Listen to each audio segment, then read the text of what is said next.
Thank you everyone for joining us today. On the screen, you can go ahead and see we have a couple presentations left to round out this seminar. So we are thrilled to have everyone with us today. I would like to go ahead and just do a brief reminder about the survey. We do greatly appreciate your feedback on your experience at this event, the topics covered at the event, if there are additional topics you would like to see. So I just wanted to do a brief reminder about that I will be sending out an email to the participants later today that's going to include a link to a survey. So if you could take just a few minutes and fill that out, we would greatly appreciate your feedback. All right, so I would like to go ahead and introduce our next presenter.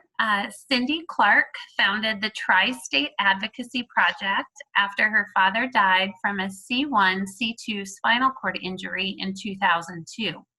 Before starting this organization, Cindy was a volunteer with the Phoenix Society of Burn Survivors and served as the organization's vice president for several years. Cindy's interest in this work evolved from the knowledge that navigating the system of healthcare benefits is too complex and can be overwhelming for patients and their families who are facing a serious illness or injury. The Tri-State Advocacy Project helps patients identify and obtain health insurance and government benefits, assists families in obtaining needed services and support to help patients to continue living safely in their homes, and sharing information on other community resources. All of the services provided by the Tri-State Advocacy Program are free of charge. And with that, I'd like to turn the presentation over to Cindy. Well, thank you so much. So yes, we are a grassroots advocacy organization, and our whole mission is to assist patients with serious illnesses and injuries navigate the very complex system of healthcare and government benefits. We ourselves do not provide direct care or funding, but we help patients find all of the supports and services that will assist them. We can go to the next one. I'm going to first talk about private insurance. One of the things that everybody should be aware of is insurance companies are not there to say, well, we'll give you everything you need to do better. They are wanting to save money. So my role is always to make sure that a patient is able to get everything that they've paid for in their policy. And to me, it seems like you pay all this money for a policy, and then you're told, no, you can't have this service. Well, it's kind of like buying a car with a sunroof, and when you pick up the car, they say, well, you can't get a sunroof, and you say, why? And they're like, well, we just decided that, even though you paid for it. So it's probably one of my biggest complaints with health insurance. So the first thing I recommend everybody do is get a copy of the certificate of coverage. And this is generally like a 150-page document. And it will talk about all the limitations, the exclusions, how much your deductible is, how much your out-of-pocket maximum is. And these are all things that you don't really think about, but you definitely need to know about. The other thing is, how does your insurer define medical necessity? When everyone gets a denial for a service or a piece of durable medical equipment or whatever, and they get the letter of denial, it'll generally say, it is not medically necessary. So we have to know what that definition is in order to fight that. The other thing that I always look for, and this is not as easy for you to get, usually for me it involves trying to get into the internal mechanisms of the insurance policy, and it's the clinical or medical policy guidelines. And these are guidelines that the insurer uses to decide about what services you're going to get. And they can get very complicated, and what I have found out in the past is they usually reference all these studies that they say they come up with to get the clinical policy guidelines. However, when I go and look at that literature, it doesn't say that. And they're usually just like, oh, here's an article from the Journal of Psychiatry saying that you don't need this type of mental health care. So that's another thing that I always look at when we're going to do an appeal. And the other thing is, if you are denied a benefit, don't give up. Appeal, appeal, appeal. Because these are benefits you're entitled to. You paid for that policy. If you have coverage, if your doctor indicates it's medically necessary, then appeal the decision. With the Affordable Care Act, we have something called the external appeal process. And that is taken completely out of the insurance company's hands, and it is put directly into the hands of a completely independent review. 95% of patients win when they get to the external appeal process. So I want to talk about some of these things in the policies. The first one is limitations. What we have been seeing a lot in private insurance, which is especially troubling to me, is that they are all limiting the days of outpatient therapy.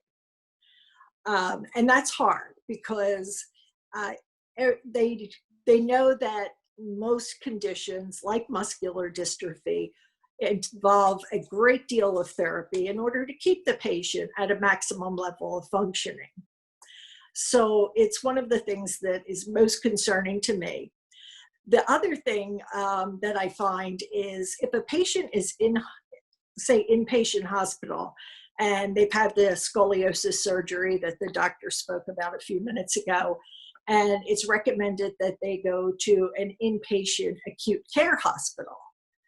And about 2-3 weeks into the rehab, when the patient's doing very well, all of a sudden the insurer says, no, we're not going to pay anymore. And it's not because they don't need continued rehab. It's because they'll say, well, you can make the same progress as an outpatient.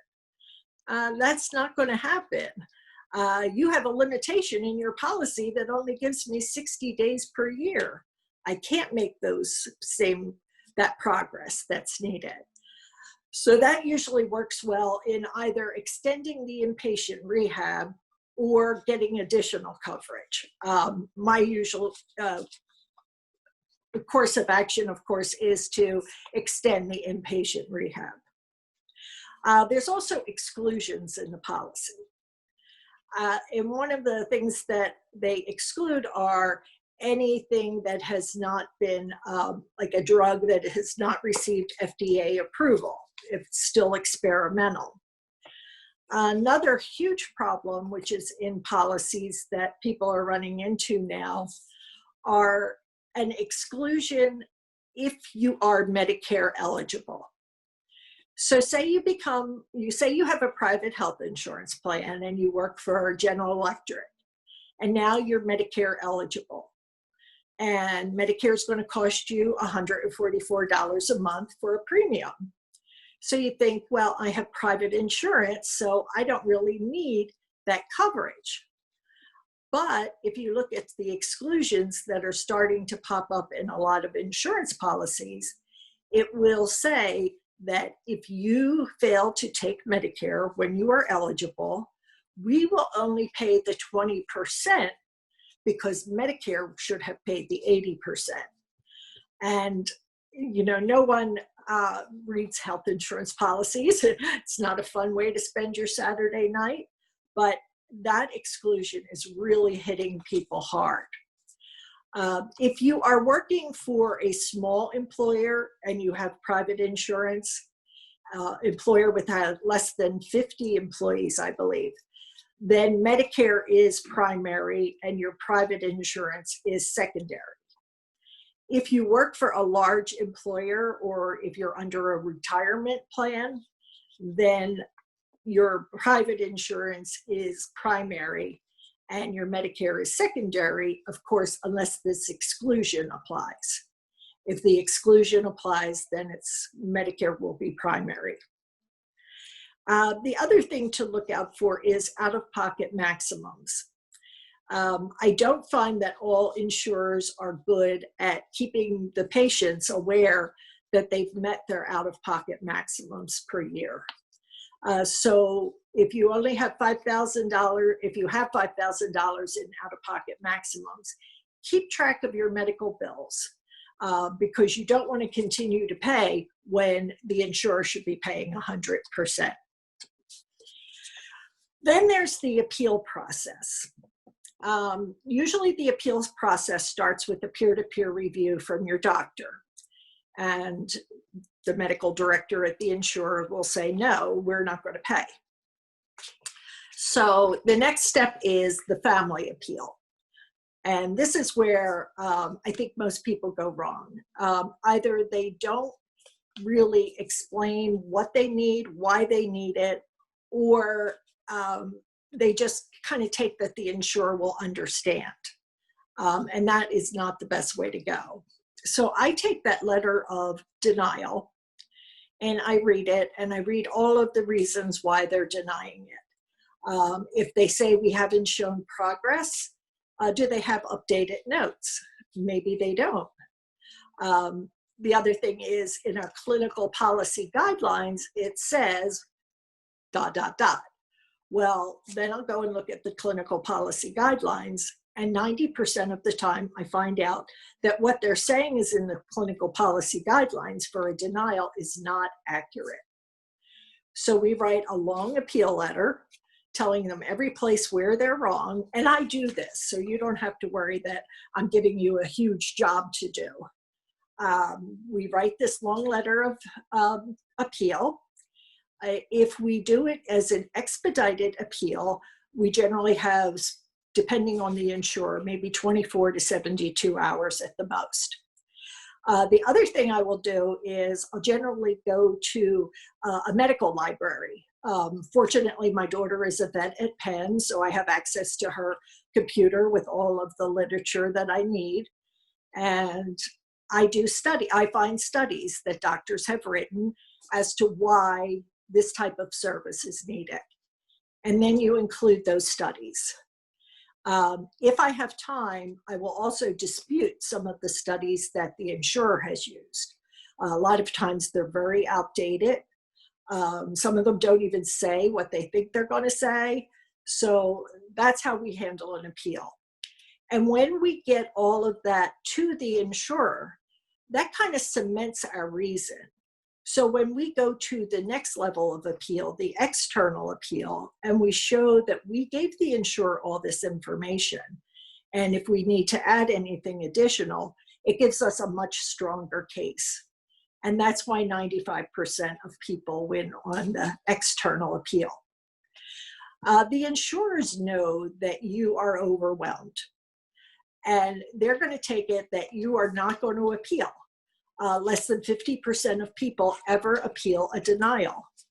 And if it's 50-50, let's take a chance and deny it.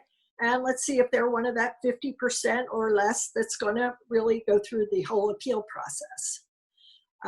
So if you ever get a denial, be sure to give us a call. We'll help work with you through the whole process after your doctor does the peer-to-peer. And we will write the letters for you. We'll get them to the insurer. Anything else that we can do to basically give us a better argument, we will do that. Next slide. I'm going to talk about Medicaid. Medicaid is really an important benefit for anyone who has a serious medical condition. Under the law, when the Affordable Care Act went into effect, states had the option to expand Medicaid for any patient who met a certain criteria that the state set up. In Pennsylvania, for example, our Medicaid expansion is 138% of the federal poverty level. So for an individual, that's roughly $1,465 a month.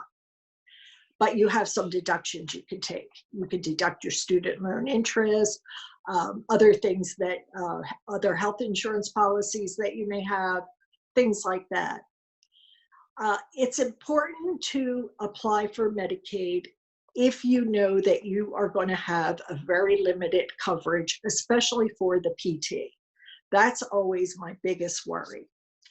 The other worry that I have is under your health insurance plan, say they only pay 80% for your power wheelchair, and you're left with that 20% copay. That 20% of $25,000 is very expensive. And in a case like that, Medicaid picks up the balance. So it's important, if you are Medicaid eligible, to apply. Pennsylvania allows you to have both insurances. There's no questions raised.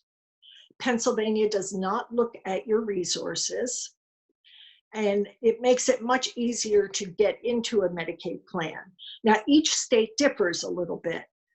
New Jersey, it's not too difficult to get Medicaid, but they do scrutinize more if you have private insurance. And they also have a resource limit of $2,000. So we basically have to fight for that benefit and know what the rules are and see if we can get around those rules or see that we can fit you into those rules. Another benefit of Medicaid in Pennsylvania is something called the Medicaid loophole for children. If there was ever a piece of legislation that passed that made a tremendous difference in the lives of children with disabilities, it's this particular Medicaid rule. And that is that a child can qualify for Medicaid in Pennsylvania just based on their disability. They do not look at parental income or assets. So if you have a child that has a disability, you live in Pennsylvania, definitely apply for Medicaid. However, do not use Compass. Compass does not pick up this Medicaid loophole application. There is a separate paper application that I always use. When we send an application to the county assistance office for approval, we either send it overnight express with signature required or certified mail. Because things have a tremendous way of getting lost at the county assistance offices. And this Medicaid coverage goes for children up to the age of 21. And the best part of it is it has to pay for any service that a child needs, even if it is not a service included under the state's Medicaid plan. And the big thing there is private duty nursing. For children on ventilators, for children on feeding tubes, for children who have other complex medical issues, and they need a skilled nurse in the home. That is what it pays for. Under the rules, they are not supposed to put any hard caps on a number of services. So you won't find that, well, you can only get 16. It has to be based on the child's needs. When a child has a lot of significant medical problems and requires maybe 20 hours a day of private duty nursing, I know that we're going to end up at an administrative law judge hearing. So we have to document all of the skilled nursing needs. And the way I do it is I do it through a timeline. It'll start out, say, 7 a.m. And the nurse comes in, she does the assessment, she gives medication through the feeding tube. Then she flushes the feeding tube, and at 8:30, she starts the feeding. And that may go to 9:30, 10:30. And then she does the flush and she does medications again. And I list it all the way down throughout the entire day. So that way they don't come back and say, well, you don't need private duty nursing the whole day. And the answer is yes, we do, because these are services that cannot be done by a personal care attendant. They have to be done by an LPN or an RN. And that is in all states. That's not just Pennsylvania. If it is a skilled nursing need, they can teach the parents or other family members, but if you called like a Beata or an interim, they will not send you a personal care attendant to do those. They'll just tell you right off the bat, no, they can't do it. So that's why this is really an important benefit for children. And again, next slide. You can have Medicaid with private insurance, and you can also have Medicare with private insurance and Medicaid. So you could be a triple insured. There are certain rules about how to become Medicaid eligible when you have Medicare. Most of the states now are using private insurers to manage their Medicaid plans. The only downside with that is that this is something you have to do your homework on prior to choosing your plan.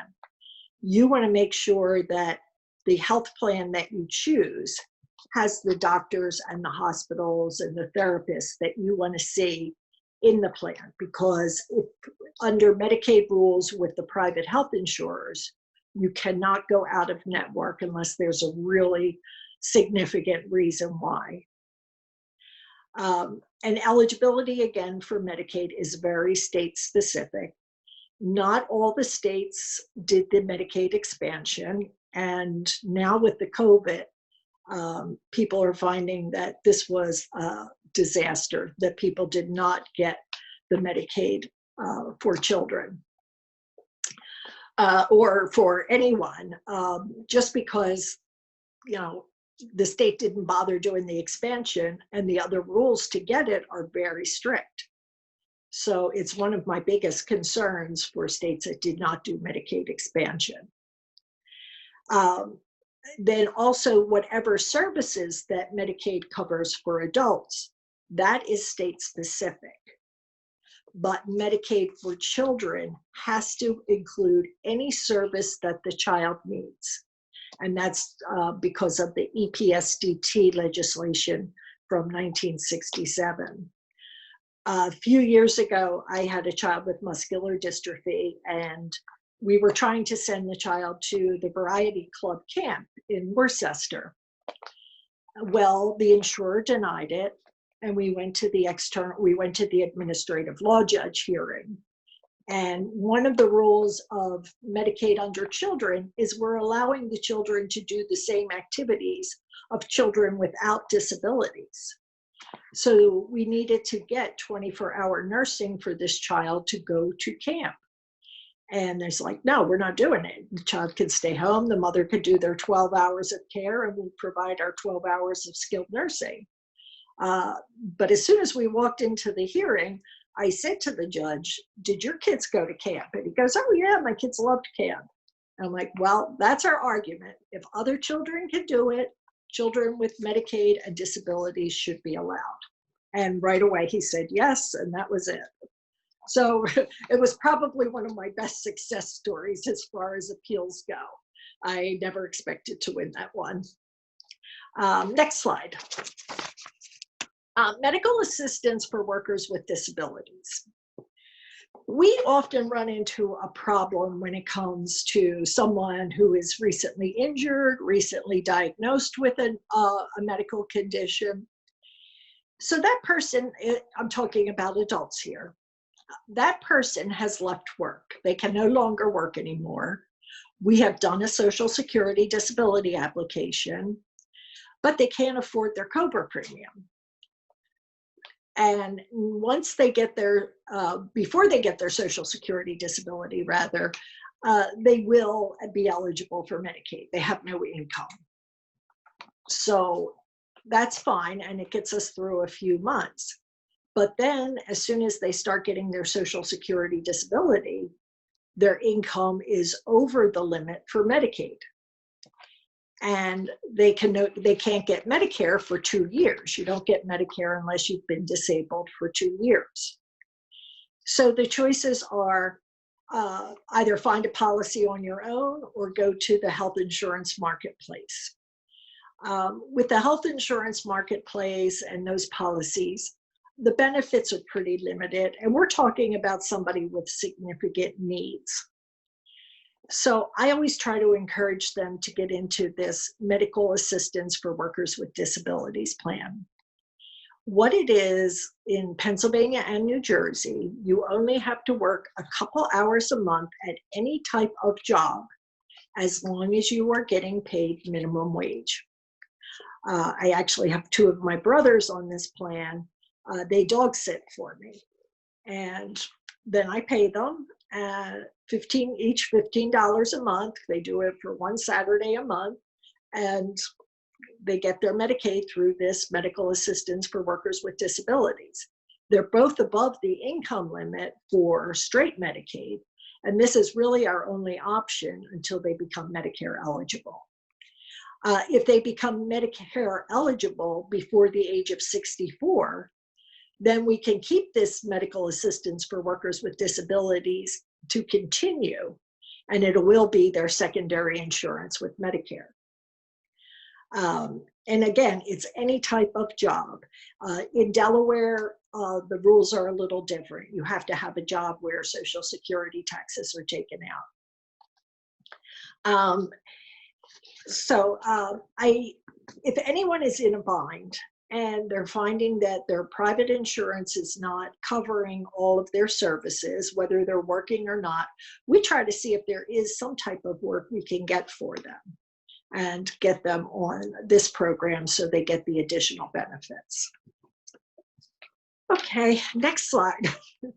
I'm sure I'm overwhelming you, but I just want you to get a general idea of what is out there. You can always call our office and ask more specific questions. We're always happy to answer them. I'm going to talk about home and community-based services. This is really an important benefit for anyone with a disabling condition. The rules for this program are much different than they are for typical Medicaid. The income limit is much higher. They only look at the income for the individual who has the disability, and it covers personal care services, which cannot be covered under any private health insurance policy. They also cover home modifications or vehicle modifications, assistive technology, things like that. It's a great program, and everyone who has a disabling condition should look into it. I'm just going to go through, I know my time is coming up, isn't it? Do I quit at 12:10? Actually, no, you are on the schedule to go until, we've got till about 12:20, 12:25. Okay. Yep. I'm going to go through this initial, the next slide, the Medicare slide, because I think that most people are aware of the Medicare rules. My only thing with the Medicare is the Medicare Advantage plans, Medicare Part C. And that is a buyer beware type of situation. Whenever anybody is newly eligible for Medicare, their mailbox is exploding with all these policies from private insurers. Come October or November, when Medicare open enrollment starts, it happens again. They kind of tell you that, oh, we have all these great things you can have, but there's also a network that you have to stay within. And if that network does not include the doctors, does not include the hospitals that you want to go to, it's definitely not worth it. The only thing that has happened with the Medicare Part C plans is they are now allowed to offer some personal care services, home delivered meals, and transportation to medical appointments. And for some people, that is a great benefit and may be worth it, as long as the other services are covered. Next slide. If you have Medicare and you have a disabling condition, you should definitely consider Medigap. If you get Medigap insurance within the first 6 months of being Medicare eligible, they will not look at your medical condition. There's various plans under Medigap. There's a ton of insurers that provide Medigap plans. Most of them, you have to give them your zip code and they'll tell you which ones are in your area. But the Medigap plan will pay that 20% copay. And my experience is, even though it's $200 or $300 a month, if you have a lot of medical bills and there's no way we can get you on medical assistance, definitely consider the Medigap plan. Next slide.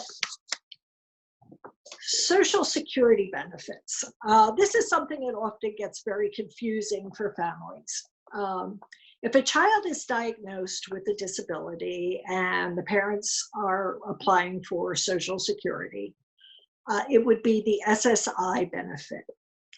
The SSI benefit until the age of 18 is based on the parental income and assets.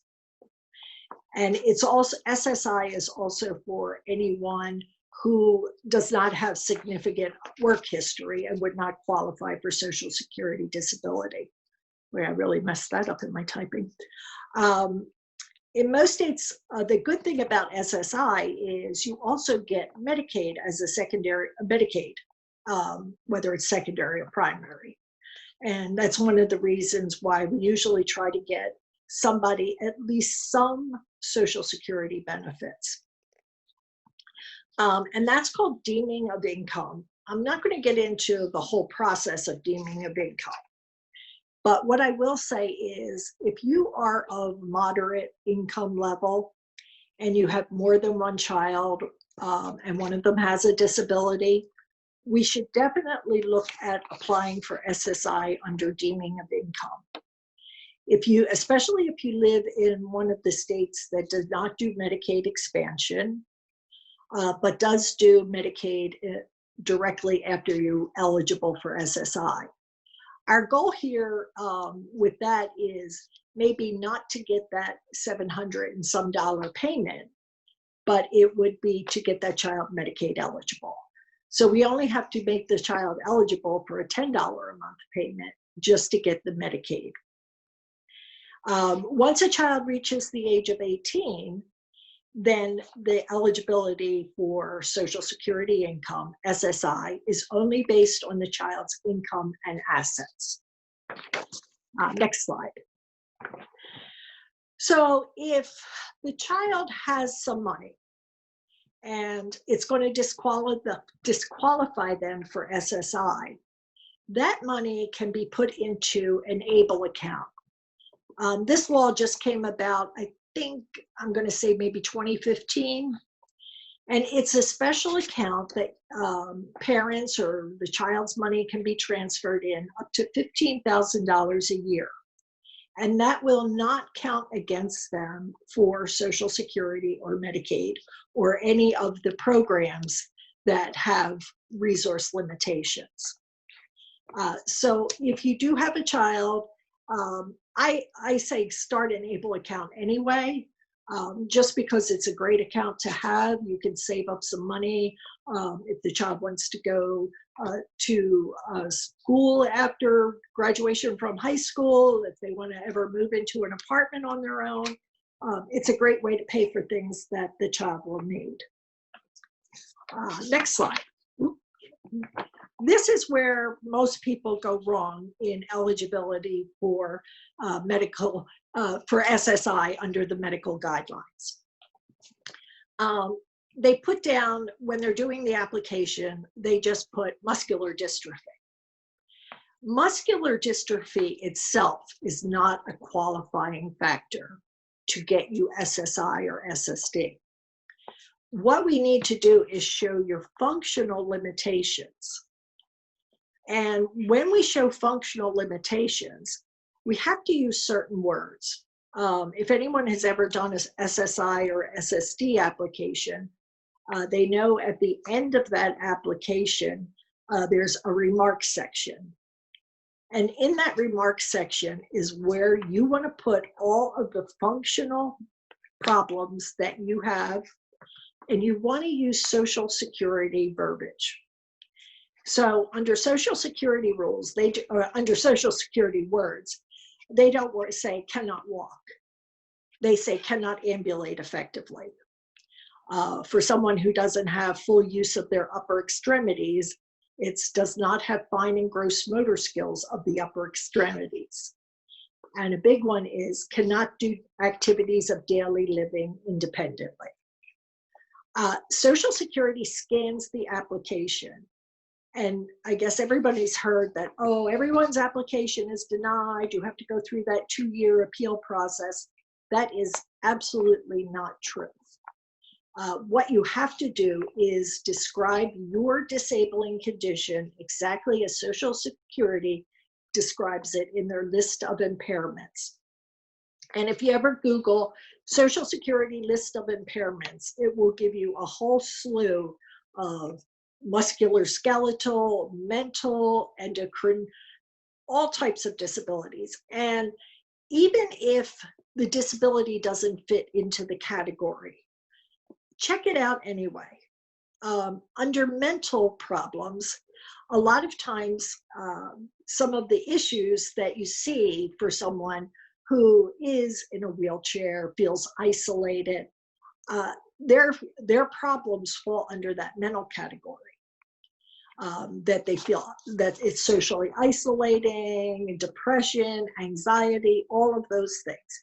And they should also be included as the disabling condition. So I think I did pretty well timing. Basically, knowledge is power.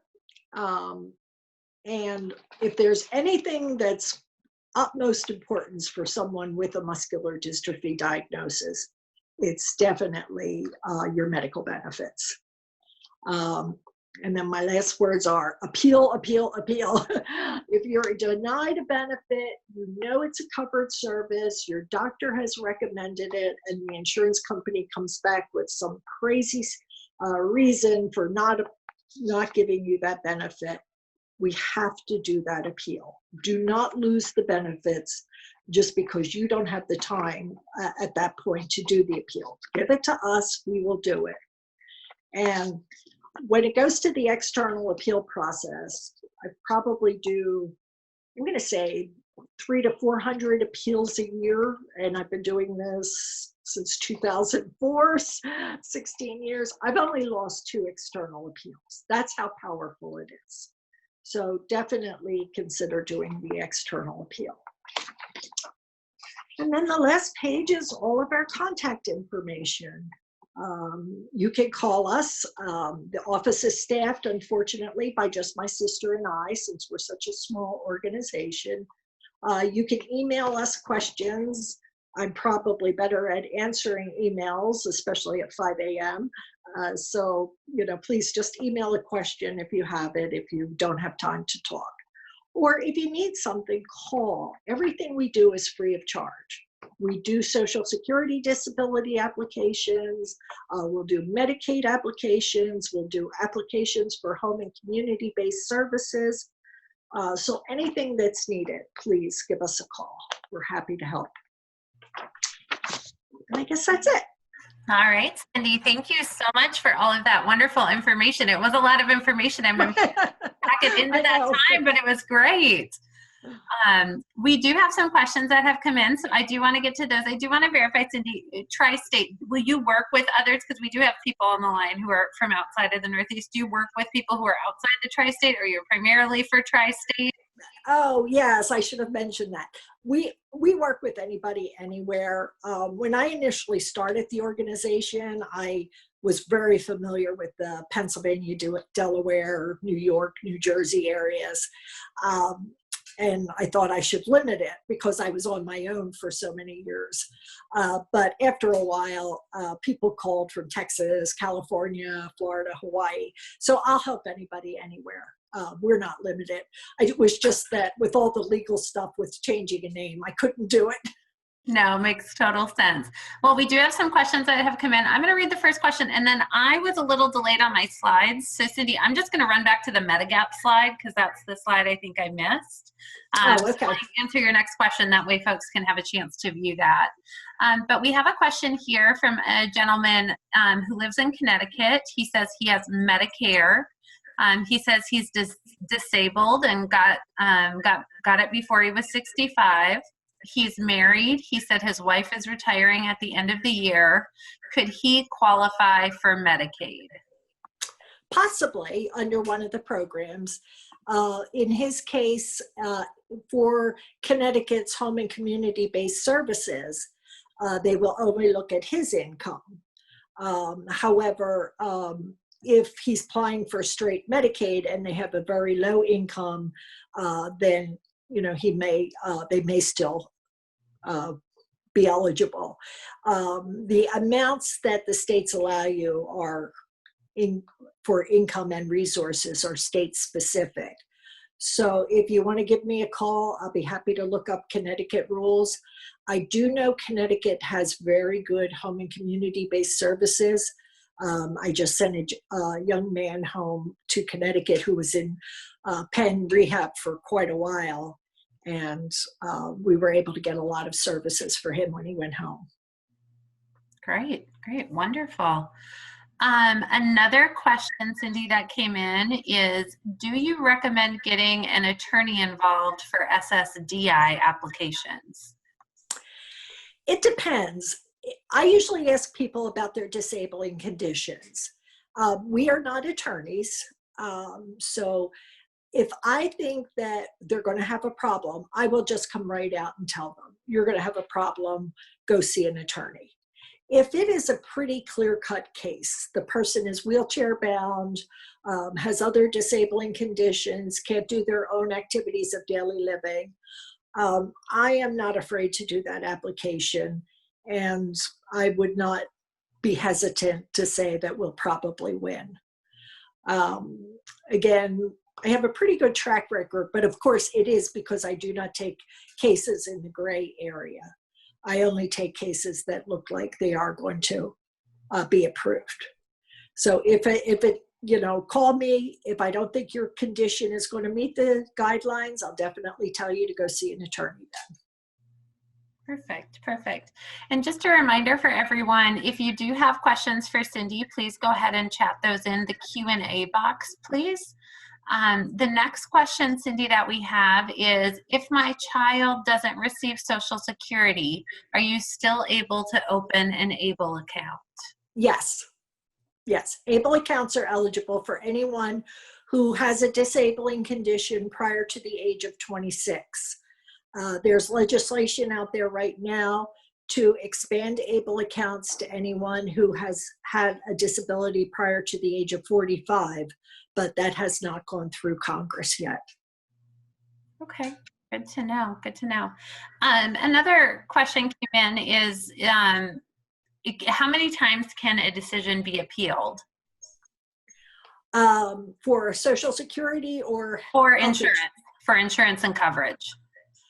As long as it is not a self-insured plan, you probably have at least 3 levels. The peer-to-peer, the first family appeal, and then the external appeal. There are some policies that do not consider the peer-to-peer as an appeal. So in those cases, we may have 2 internal appeals before we have to go to an external appeal. And that way, if we get a letter, we write the letter explaining why we disagree with the decision. They come back again and say, no, we're still not going to go with it. I have to do more research, get a stronger letter for the second appeal, and then go with the external.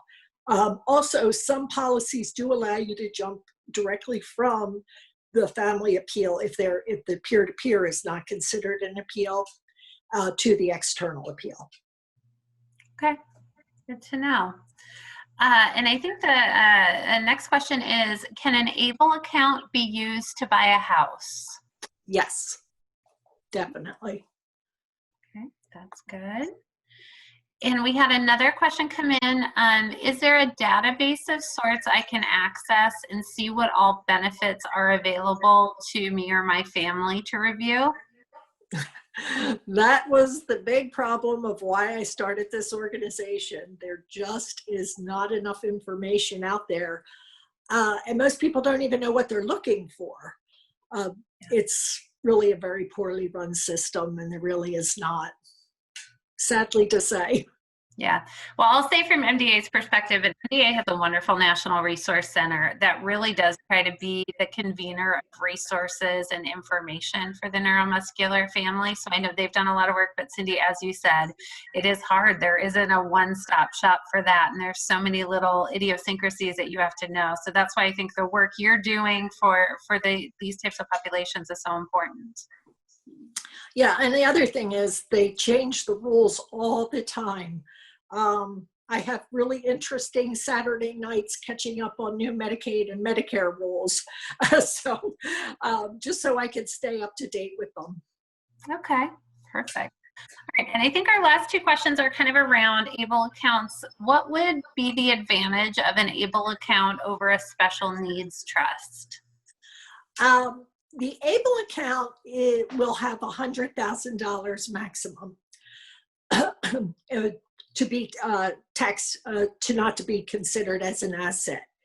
If a child is being left a lot of money, definitely go with the special needs trust, because that is something that will be in their name, will be money available to them. They'll still qualify for the benefits. But if you're only looking at $30,000, I would say, just do 2 years of ABLE account donations. Special needs trust can cost anywhere from $2,000 to $5,000 to set up, because it does have to be set up by an attorney. And then usually it's managed by like a Merrill Lynch or Goldman Sachs, one of those companies. If you are leaving insurance proceeds to a child, definitely put that into a special needs trust. Perfect. And I think our last question, Cindy, that we have time for is really around the ABLE account and what can the money be spent on? They're assuming medical care, but what about other things, entertainment, vacations, anything that the child wants. It's pretty unlimited, and you get different ways that you can access the funds from it. They could give you a regular checkbook where you're paying $1,000 to go to. Unfortunately, it's not going to be for a while, but go to Disney World. You want to go somewhere, you want to do something with it, you want to buy a vehicle, you want to get a vehicle modified. All of those things are possible with the ABLE account. The ABLE account was just a way to let someone have some money without losing all of their benefits. Okay, that's a great point. Wonderful. Well, Cindy, we so appreciate your time. Thank you so much for all this wonderful information and for joining us today. Oh, thanks for inviting me. It was a pleasure.